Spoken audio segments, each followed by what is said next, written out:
오늘 성경 말씀은 마태복음 22장 15절에서 22절입니다. 복음서는 주 1세기 유대전쟁을 전후로 기록되었습니다. 마가복음은 유대전쟁 이전에 기록된 것으로 보이고 누가복음은 약간 애매하며 마태복음은 전쟁과 예루살렘 멸망 이후에 기록된 것으로 보는 학자들이 많습니다. 요한복음은 가장 늦게 주후 90년대에 기록되었습니다.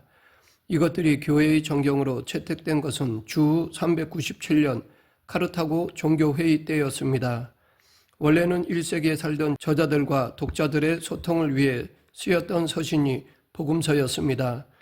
그래서 4개의 복음서는 독자에 맞춰 예수님의 모습을 다르게 묘사되어 있습니다. 예를 들어 마태복음은 유대인 독자들을 대상으로 쓰였습니다. 예수님의 12 제자 중 하나였던 마태가 동족 유대인들에게 써보낸 것입니다. 당시 유대인들은 수백 년간 다른 민족들에 의해 압제당하면서 단절의 고통과 회복에 대한 갈증을 느끼고 있었습니다. 이런 그들에게 참된 이스라엘 백성들임을 증명할 수 있는 가장 좋은 방법은 아브라함으로부터 이어지는 족보였습니다. 그래서 마태복음에는 족보부터 나오는 것입니다. 비록 현실은 유대전쟁의 패배로 인해 절망적이었지만 하나님은 여전히 그들의 하나님이시고 그들은 그분의 백성이라는 메시지는 마태복음을 전하는 독자들에게 큰 소망을 주었을 것입니다. 이렇게 다른 독자들과 다른 맥락으로 인하여 사복음서가 쓰여졌습니다. 이런 까닭에 우리가 신약 성경을 볼 때 21세기 관점으로 신약을 보는 것이 아니라 신구약 중간기로부터 이어져 온 신약의 맥락과 배경에서 보아야 제대로 이해할 수 있습니다. 공간복음인 마태, 마가, 누가복음에는 공통적으로 가이사의 것은 가이사에게 하나님의 것은 하나님께 바치라 라는 말씀이 나옵니다. 이 내용은 예수님이 바리새인들과 나누신 대화에 등장합니다.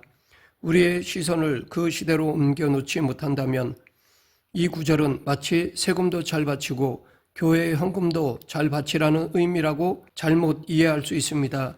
그래서 우리는 그 당시의 눈을 가지고 읽어야 합니다.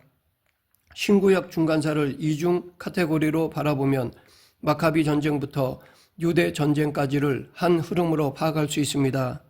주전 175년은 헬레니즘이 밀려들기 시작했던 때였습니다.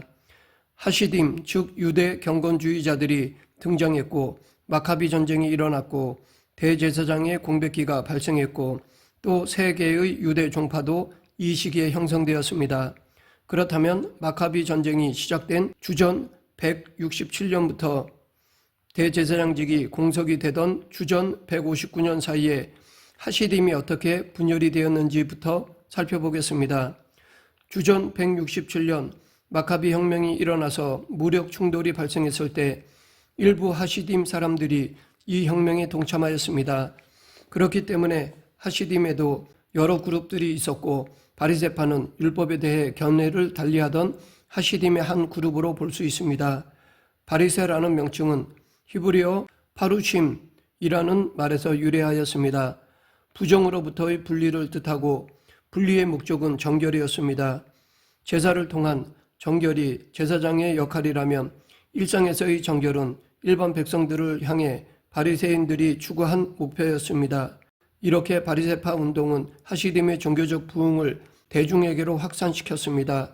그러면 서기관은 바리새인과 같은 사람이었을까요? 분명 복음서는 서기관과 바리새인들을 병행해서 표기할 때가 많습니다. 그러나 서기관의 영역은 굉장히 넓습니다. 서기관은 기록을 맡은 사람을 뜻하기에 왕궁의 서기관부터 회당의 서기까지 특정한 부류를 지칭하기가 어렵습니다. 이 서기관이라는 직책은 포로기 이전부터 존재했고 포로기 이후에도 율법을 기록하고 연구하고 보존하는 사람들을 부르는 통칭처럼 자리를 잡았습니다. 모든 서기관이 바리새인은 아니었지만 대부분의 바리새인은 서기관이었다고 할 수 있습니다. 왜냐하면 그들은 율법을 연구하고 보존하며 가르쳤기 때문입니다. 그러므로 신약 성경에서 서기관과 바리새인이 함께 등장하면 율법학자를 가리킨다고 생각하면 되고 바리새인과 사두개인을 함께 등장하면 사내들인 공회를 지칭하는 것으로 보면 됩니다. 이런 사실을 염두에 두고 보면 성경이 더 자세히 보이게 됩니다. 바리새파는 백성을 기반으로 정치에 영향을 주었고 백성에게 율법에 대한 영향력을 행사하게 되었습니다.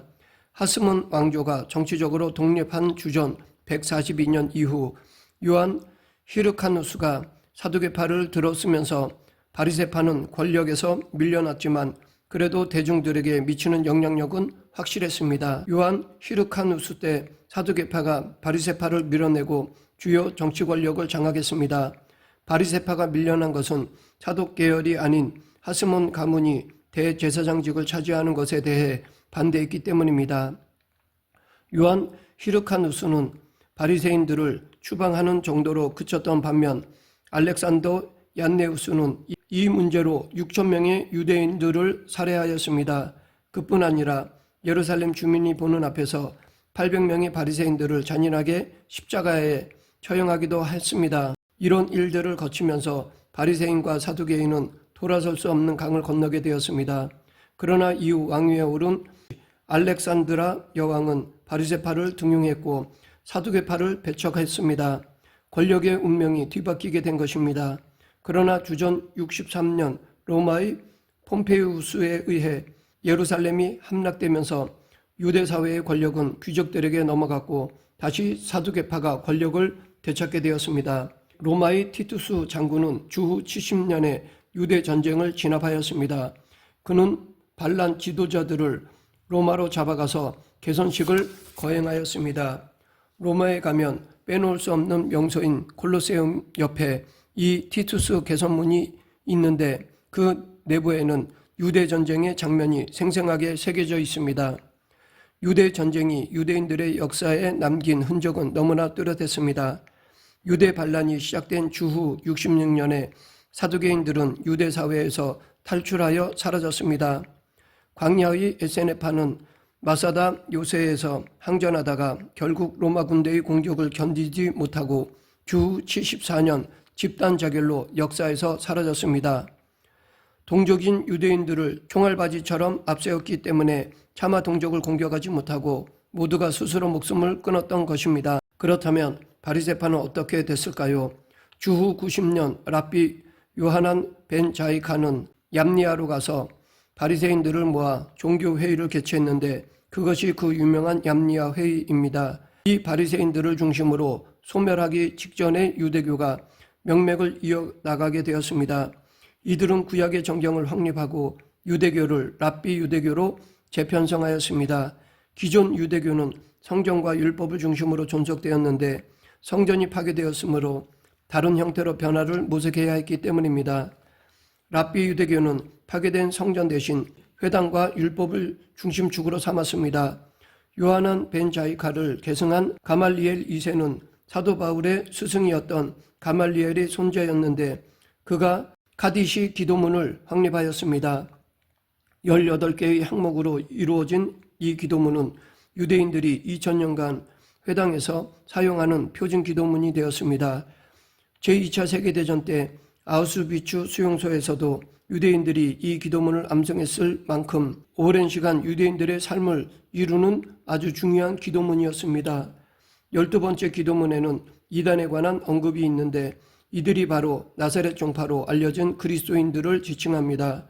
이단들이 회당에 출입할 수 없도록 저주하는 내용이 이 기도문에 포함되면서 유대교는 랍비 유대교로 역사 속에서 명맥을 이어나가는 동시에 기독교와 완전히 분리되어 다른 길을 가게 됩니다.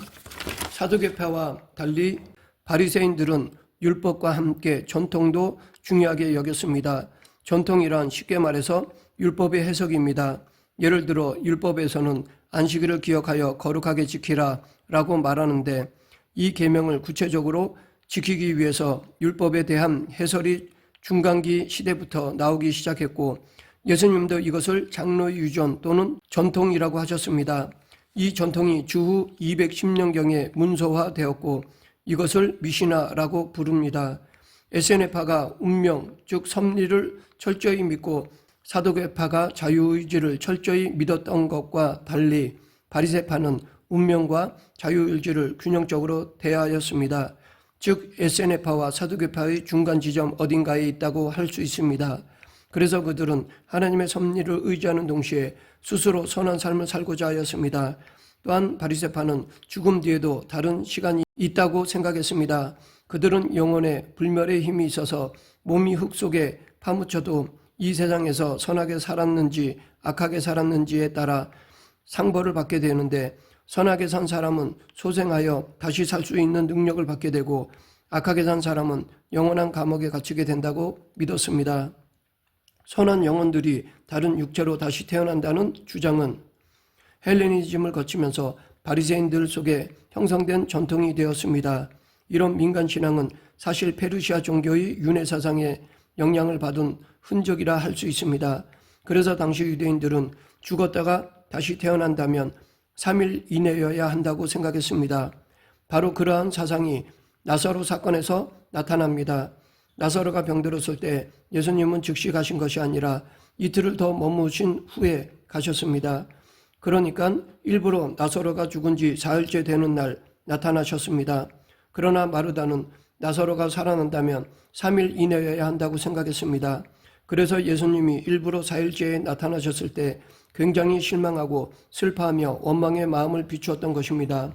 이것이 바로 페르시아 종교의 영향을 받은 바리새인들의 가르침을 받은 백성이 가진 내세관의 흔적입니다. 바리새인들은 만일 죽은 사람이 다시 살아난다면 3일 내로 살아날 수 있다고 믿었습니다. 그러나 그러한 윤회관은 성경 어디에도 없습니다. 바로 이런 것이 장로들의 전통입니다. 마리아도 마르다와 똑같은 말을 예수님께 하였습니다. 그러니까 마르다와 마리아가 잘못된 신앙이 아니라 그것을 뛰어넘는 더 큰 진리를 발견하도록 예수님은 일부러 4일째에 나타나신 것입니다. 예수님은 3일 만에 나사로를 살려주시는 것과 그들의 지식과 상식의 한계를 벗어나는 4일째에 나타나서 살리시는 것은 전혀 다른 의미가 되기 때문입니다. 이렇게 예수님은 마르다와 마리아가 믿음의 한계를 넘어서는 것을 도와주시기 위해서 일부러 3일이 지나 우셨던 것입니다. 그렇다면 왜 예수님은 무덤 앞에서 우셨을까요? 예수님은 나사로가 죽었기 때문에 눈물을 흘리신 것이 아니라 하나님의 아들이 그들과 함께 계심에도 불구하고 이것을 알아보지 못하고 온전한 믿음을 갖지 못한 그 시대 사람들의 불신 때문에 안타까워서 우셨던 것입니다. 아직도 잘못된 민간신앙에만 갇혀있고 잘못된 생각 안에 갇혀있는 것이 안타까워서 우셨던 것입니다. 어쩌면 이런 미신으로 가득 찬 모습이 바로 우리의 모습이 아닌지 돌아봐야겠습니다. 성경을 믿는다고 하면서도 성경에 근거한 것이 아니라 관행이나 전통으로 하는 것이 어쩌면 우리의 믿음을 이루고 있지는 않은지 생각해 봐야 합니다. 전통이 나쁘다는 것이 아니라 전통 안에 하나님을 가둬버리는 것은 아닌가를 돌아봐야 한다는 것입니다. 이 사건은 바리새인들의 전형적인 가치관을 무너뜨린 사건이었기 때문에 바리새인들은 예수님을 죽이려고 날뛰었고 심지어 나사로도 죽이려고 하였습니다. 그러한 흐름 안에서 결국 성전에서 예수님과 바리새인들의 대면이 이루어진 것이 오늘 본문입니다. 바리새인들은 예수님에게 꼬투리를 잡기 위해서 왔습니다. 만약 세금을 바치라고 하면 황제를 섬긴다고 하며 민족주의를 부추기면 되고 세금을 바치지 말라 하면 로마의 반역자라고 부추기면 될 것이었습니다. 그래서 바리새인들이 누구와 같이 갔습니까? 헤롯 당원입니다. 바리새파는 민족주의자이고 헤롯 당은 친로마파입니다. 그러니까 이렇게 하면 이쪽에 걸리고 저렇게 하면 저쪽에 걸리게 하기 위해 그렇게 같이 온 것입니다. 자신을 함정에 빠뜨리기 위해서 한 질문을 받으신 예수님은 그들에게 동전을 가져오라고 하셨는데 이때 그들이 꺼낸 동전은 로마 황제 티베리우스가 발행한 동전이었습니다. 데나리온 동전 앞에는 티베리우스 카이사르 아우구스투스 즉 신의 아들 티베리우스라고 새겨져 있었습니다. 동전 뒷면에는 대제사장이 평화를 내리노라 라는 문구가 새겨져 있었습니다. 이 말은 신의 아들로서 로마의 평화를 수여한다는 종교적 의미를 가지고 있습니다. 예수님께서 바리새인들과 만난 장소는 성전이었습니다. 그런데 당시 종교인들이 성전에서는 소위 거룩한 돈이라는 세겔만 사용했습니다. 세겔은 성전 안에서만 통용됩니다. 그래서 사회에서 사용하는 세속적인 데나리온은 반드시 성전에서 환전해야만 했습니다. 그래서 그때 환전상이 성전에 있었던 것이고 예수님이 그들의 상을 엎으시며 쫓아내셨던 것입니다. 환전해 주면서 엄청난 이익을 보고 그 상당 액수를 제사장들에게 바치면서 타락해 있었기 때문입니다. 이때 예수님은 그들에게 예수님께서 말씀하시되 이 형상과 이 글이 누구의 것이냐 이르되 가이사의 것이니이다. 이에 이르시되 그런즉 가이사의 것은 가이사에게 하나님의 것은 하나님께 바치라 하시니 바리새인들은 예수님을 책잡으려 했지만 도리어 예수님의 말씀을 통해 그들의 더러운 마음이 드러나게 되었습니다. 세겔만 사용해야 하는 성전에서 예수님이 돈을 가져오라고 하셨을 때 그들의 주머니에서 데나리온이 나왔습니다. 이것은 그들의 주머니는 지금 데나리온으로 꽉 차 있다는 것입니다. 즉 정작 그들은 성전에서는 세겔만 써야 하는데 사회에서 사용하는 데나리온으로 가득 찬 주머니를 가지고 성전에 와 있었던 것입니다. 그렇다면 그들은 정말 누구를 의지하고 있었던 것일까요? 겉으로는 하나님의 이름을 부르고 온갖 율법을 다 지킨다고 하지만 하나님과 돈 사이에서 그들의 더러운 마음을 숨길 수가 없었던 것입니다. 예수님이 여기서 그들의 더러운 마음을 폭로하신 것이나 마찬가지였습니다. 데나리온에는 단순한 화폐 이상의 의미가 담겨 있습니다. 갈릴리 유다가 반란을 일으킨 것을 비롯하여 왜 바리새인들을 비롯한 유대인들이 호구조사에 반대했는지를 데나리온 동전이 알려주고 있습니다. 데나리온 동전에는 로마 황제가 주라는 의미가 담겨 있기 때문입니다. 그러하기에 예수님이 가이사의 것은 가이사에게 하나님의 것은 하나님께 바치라 라고 하시는 말씀은 이렇게 말씀하시는 것과도 같습니다. 너희 조상과 선배 바리새인들은 하나님만이 주님이라는 사실을 지키기 위해서 헤롯 대왕 때 싸웠고 아켈라오 때도 싸웠고 갈릴리 유다 반란 때도 싸웠고 또한 불과 몇 년 전 빌라도 부임 초기에도 목숨을 걸고 싸웠는데 지금 너희는 도대체 무엇을 위해 목숨을 걸고 있느냐? 너희의 주인은 하나님이냐 아니면 로마 황제냐? 너희가 하나님을 섬긴다고 하는데 왜 너희 주머니는 로마 황제가 그려진 동전으로 가득하냐? 라는 것이었습니다. 말씀을 맺겠습니다. 예수님은 바리새인들을 향해 그들의 모순을 지적하셨습니다. 예수님은 바리새인들뿐 아니라 오늘 우리에게도 이렇게 말씀하실 것입니다. 너희의 진짜 주는 누구냐? 이 예수님의 물음 앞에 오직 하나님만이 나의 주님이시라고 자신 있게 대답해야 할 것입니다. 우리 모두 하나님만이 예수님만이 나의 주님이 되심을 고백하고 따르는 성도가 되길 간절히 축원합니다. 기도하겠습니다.